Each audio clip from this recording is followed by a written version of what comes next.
I've been watching Mazda play this slow game with the CX-5, and something tells me they're cooking up something big for 2026. If you've been thinking about buying one right now, hold that thought, because the next-gen CX-5 might be the glow-up this SUV's been needing for years. Hey guys, this is Luke from CarlandTV, and it's time to slide into the driver's seat, because today, I'm going to convince you as to why waiting for the 2026 Mazda CX-5 might just be the smartest move you make before dropping a single dollar on a new ride. But first, do me a quick favor. Tap that subscribe button and ring the bell so you don't miss what's coming next. It ain't required, but those clicks keep this thing rolling and make it easier for me to keep dropping solid car content straight to your screen. Now, let's get back into it. The CX-5 isn't dead. I've been following Mazda long enough to know when they're about to do something big, and the 2026 CX-5 is one of those moments. A lot of folks thought Mazda was gonna kill the CX-5 off after pushing the CX-50 so hard, but nah, this thing's coming back with a full redesign. Mazda's not just giving it a facelift, they're rebuilding it from the ground up. They're stretching it longer, redesigning the interior, loading it with new tech, and sharpening up the styling to go head-to-head with the RAV4, CR-V, and Rogue. Mazda straight up said this next-gen CX-5 is gonna set the tone for their entire SUV lineup moving forward. Now here's the thing. Mazda's betting big on the CX-5 because it's still their bread and butter. This SUV has been their top seller for years, moving more units than anything else they build. So, this redesign isn't just about keeping up with the competition. It's about reminding everyone why the CX-5's been one of the most balanced crossovers on the road. According to Mazda's VP of Strategic Planning, Stefan Meisterfeld, the company wanted to evolve its Kodo design language while keeping that familiar Mazda feel. That means sleeker lines, a bolder stance, and a look that's instantly recognizable but still fresh enough to turn heads. If you ask me, this is Mazda doubling down on what made the CX-5 so popular in the first place. They're chasing refinement, not reinvention. It's the same trusted SUV, but now it's grown up and ready to play in the big leagues. Bigger, longer, and way more practical. Mazda finally listened to what people have been complaining about for years, and they're fixing it in the 2026 CX-5. They stretched this thing out by a little over 4 inches, which doesn't sound like much until you actually sit in the back. That extra length gives way more legroom, and Mazda's saying it'll have class-leading space in the second row. Anyone who's ever sat in the back of the current CX-5 knows it's tight back there, so this is a big win. Cargo space is also up, which means you can actually load this thing for a weekend trip without playing Tetris with your bags. The longer wheelbase isn't just for show either. It helps with ride, comfort, and stability at highway speeds. Mazda also tweaked the proportions to make it look more planted.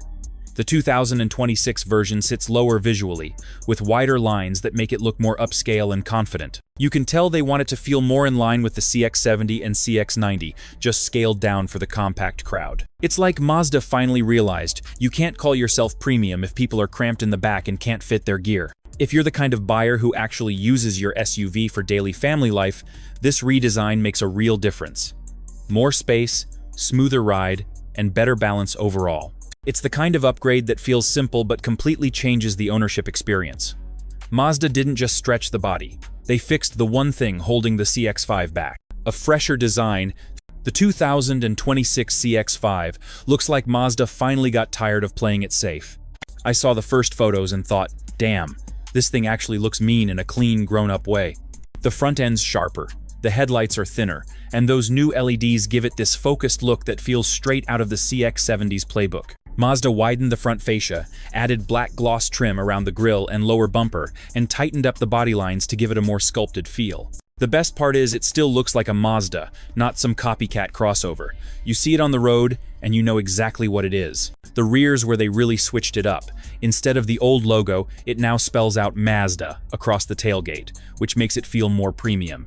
The taillights are darker and slimmer, giving off that European vibe without trying too hard.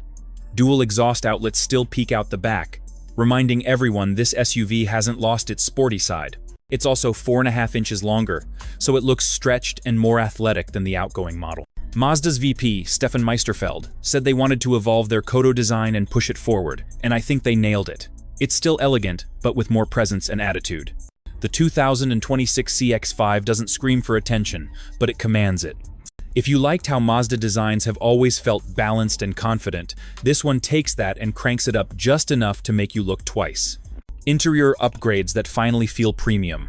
The inside of the 2026 CX-5 is where I actually went, okay, Mazda's not playing anymore. The cabin looks like something straight out of a luxury SUV, but without that insane price tag.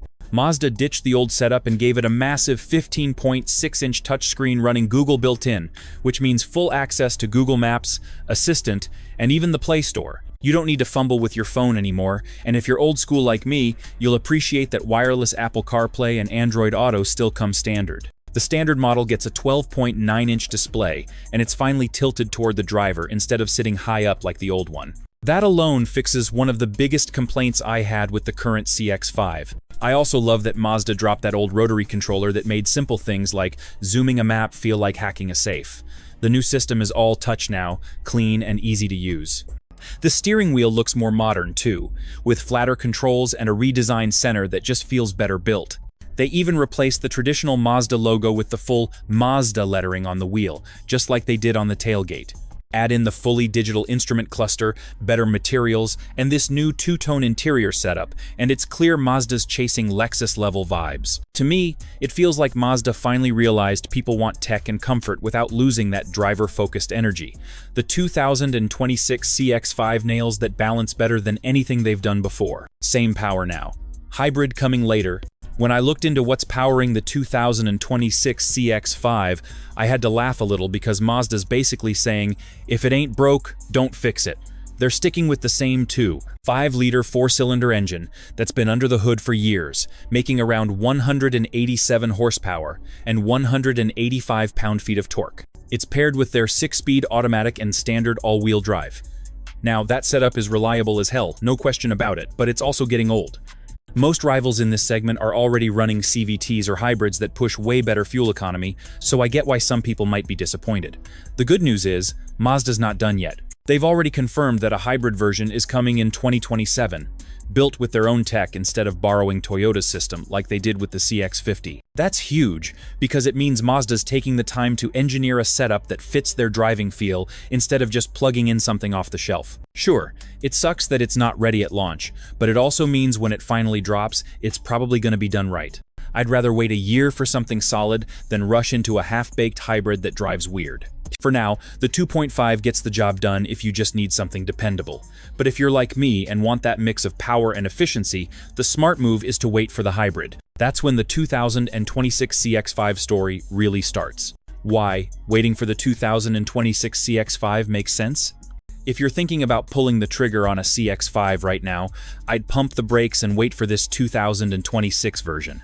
Mazda's not just tweaking this thing, they're rebuilding it to finally compete head-on with the RAV4 and CR-V instead of just being the fun-to-drive option. The new design looks cleaner, the interior's all new, and the cabin space finally fixes what the old one got wrong. Plus, with that hybrid powertrain set to hit in 2027, you're basically buying into a platform that's only getting better over the next couple of years. I'd rather wait and grab a version that's future-proof than drop money on something that's about to feel outdated the moment the next model hits dealerships. Mazda's aiming this one at buyers who want something stylish, comfortable, and still fun to drive. That's the trifecta most SUVs can't hit. You can tell they've been paying attention to what people actually want, instead of just copying Toyota's playbook. They stretched it out for more legroom, gave it tech that actually feels 2026 ready, and doubled down on quality without losing that Mazda soul. If this redesign delivers like it should, it could put the CX-5 right back at the top of the segment. So yeah, I'd wait. Everything about this next-gen CX-5 screams that Mazda's finally taking this class seriously again. If they nail the pricing and bring that hybrid on time, this thing might be one of the smartest SUV buys of the next few years.